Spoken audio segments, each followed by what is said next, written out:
Hello, I'm Father Joe Roesch of the Marian Fathers of the Immaculate Conception.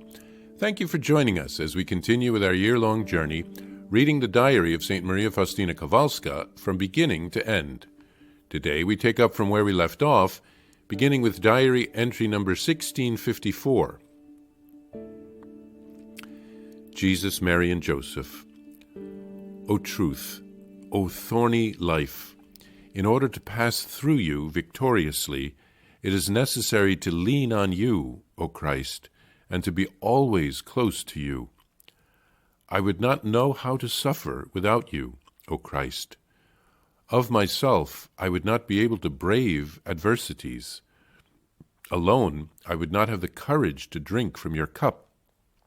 But you, Lord, are always with me, and you lead me along mysterious paths. A weak child, I have begun the battle in your name. I have fought bravely, though often without success, and I know that my efforts have pleased you, and I know that it is the effort alone which you eternally reward.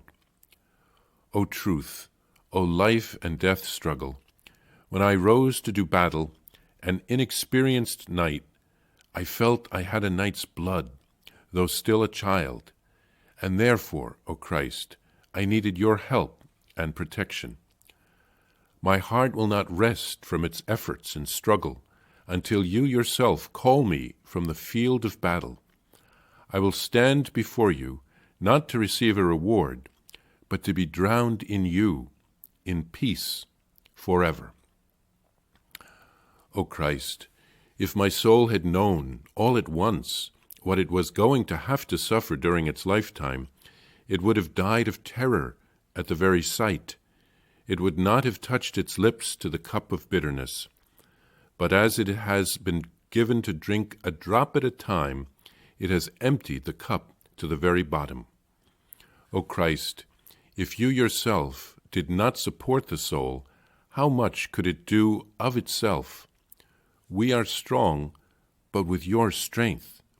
We are holy, but with your holiness. And of ourselves, what are we? Less than nothing. My Jesus, you suffice me for everything else in the world. Although the sufferings are severe, you sustain me.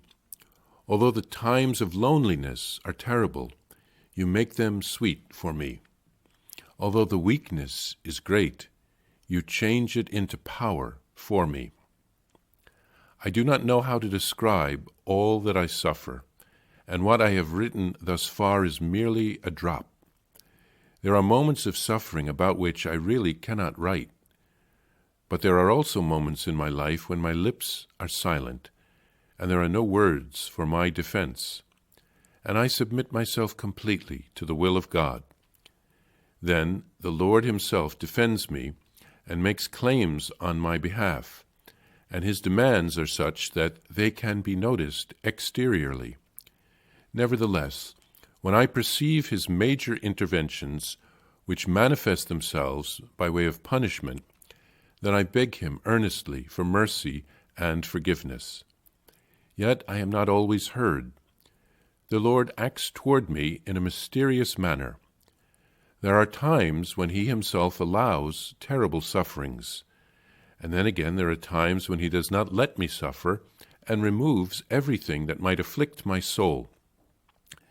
These are his ways, unfathomable and incomprehensible to us. It is for us to submit ourselves completely to his holy will. There are mysteries that the human mind will never fathom here on earth. Eternity will reveal them. April 10th, 1938, Palm Sunday.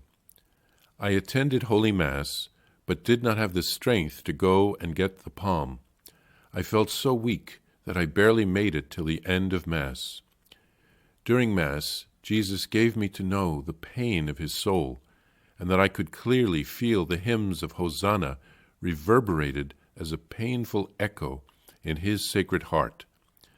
My soul, too, was inundated by a sea of bitterness, and each Hosanna pierced my own heart to its depths. My whole soul was drawn close to Jesus. I heard Jesus' voice. My daughter, your compassion for me refreshes me. By meditating on my passion, your soul acquires a distinct beauty. Here, St. Faustina writes more poetry. She contemplates the challenges of this earthly life. She compares it to the crown of thorns. We need the support of Christ to get through this life victoriously.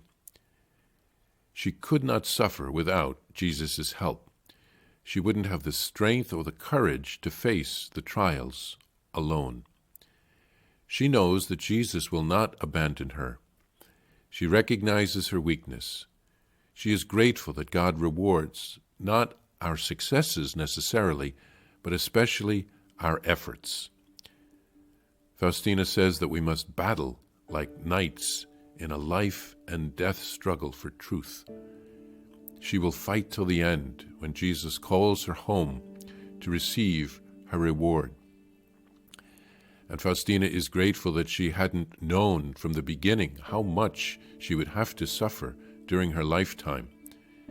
She has drunk from the cup of suffering a drop at a time, and she has been able to persevere in this way with Christ's own strength. Faustina is sustained through her difficult suffering with Christ's strength. Jesus makes the sufferings sweet. Faustina can't even describe all her sufferings. She notices God's help sometimes, and other times the help does not come. God acts mysteriously to help her to grow. Sometimes, someday, it will be clear when we get to heaven. And then she writes of not being able to get the palm on Palm Sunday because apparently she was in the choir loft and she just didn't have the strength to go down into the chapel to get the palm. St. Faustina experienced the sufferings that Jesus experienced on that first Palm Sunday. People were crying out, "Hosanna to the King of Israel," but these very same people would turn on him and call for his crucifixion and his death in less than a week. Jesus rejoices in her compassion.